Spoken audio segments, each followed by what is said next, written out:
The empire was dying. Armies were deserting. 3 rival Roman empires claimed the same throne.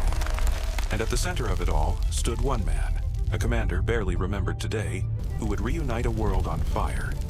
His name was Aurelian, and without him, Rome might never have survived the 3rd century. Rome in the mid-200s was not the marble giant we imagine. It was exhausted, cornered, and bleeding from within. For decades, emperors rose and fell faster than soldiers could carve their names onto monument stones. Civil wars, invasions, plague, crop failures, and economic collapse had pushed the once almighty empire to the edge of fragmentation. And then came the moment that nearly ended everything. A third of the empire broke away, not to the barbarians, but to rival Roman states. The Gallic Empire in the west, the Palmyrene Empire in the east, both ruled by men and women claiming to be protectors of Rome, even as they ripped it apart. This is the world Aurelian inherited.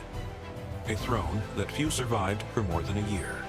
An empire that no longer believed in itself. Yet somehow, he would forge a miracle. Aurelian was not born into privilege. He was a soldier first, a commander second, and an emperor only because the army believed he could save them. He rose from the Danubian frontier, a place where Rome met the chaos of migrating tribes. Life there hardened anyone who survived it. Aurelian became known for discipline, brutal when necessary, unwavering always. By the time he took power in 270 CE, Rome was staggering. Gothic raiders crossed the Danube.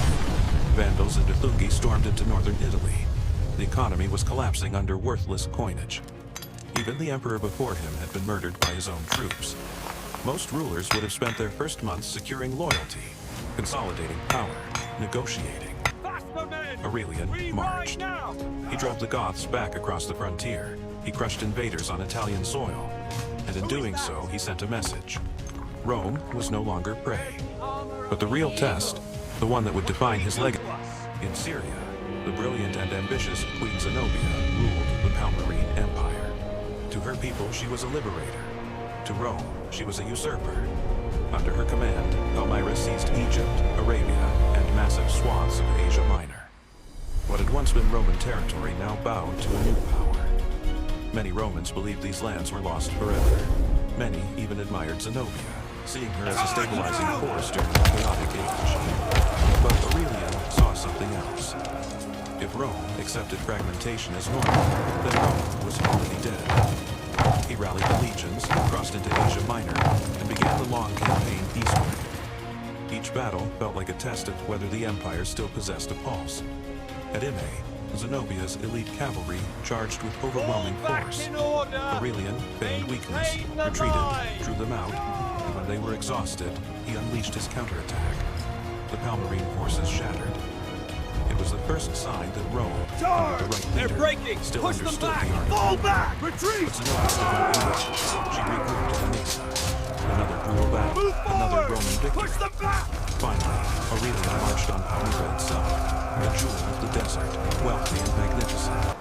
Zenobia attempted to flee across the Euphrates, hoping to rally new allies. She failed, captured.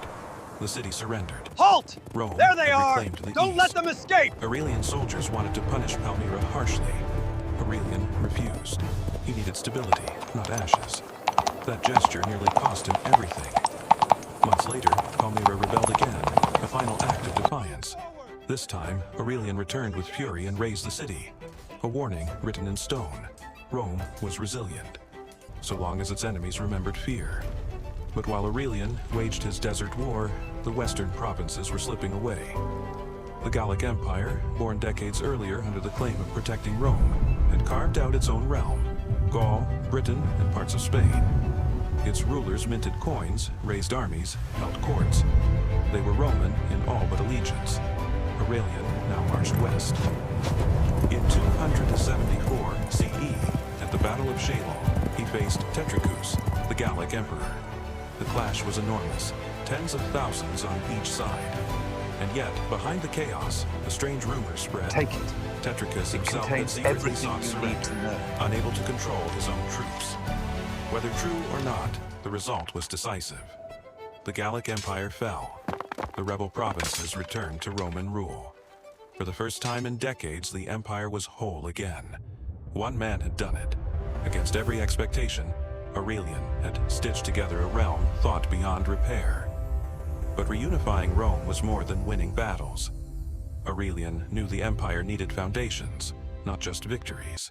He reformed the currency, stabilizing an economy built on crumbling silver. He reorganized the administration, strengthening the imperial bureaucracy. In Rome itself, he ordered the construction of massive defensive walls, the Aurelian walls, still standing today, a silent monument to a century of crisis. He became known as Restitutor Orbis, restorer of the world. Yet his story ends the way many Roman stories do, abruptly. In 275 CE, on the eve of a new campaign, Aurelian's own officers murdered him. Not for tyranny, not for incompetence, but because they'd been tricked by a forged document implying he planned to execute them. A conspiracy born from fear and ignorance destroyed the very man who had saved them. Rome mourned. Even senators who hated the idea of military emperors admitted that Aurelian had been different, decisive, visionary, incorruptible, terrifying, but necessary.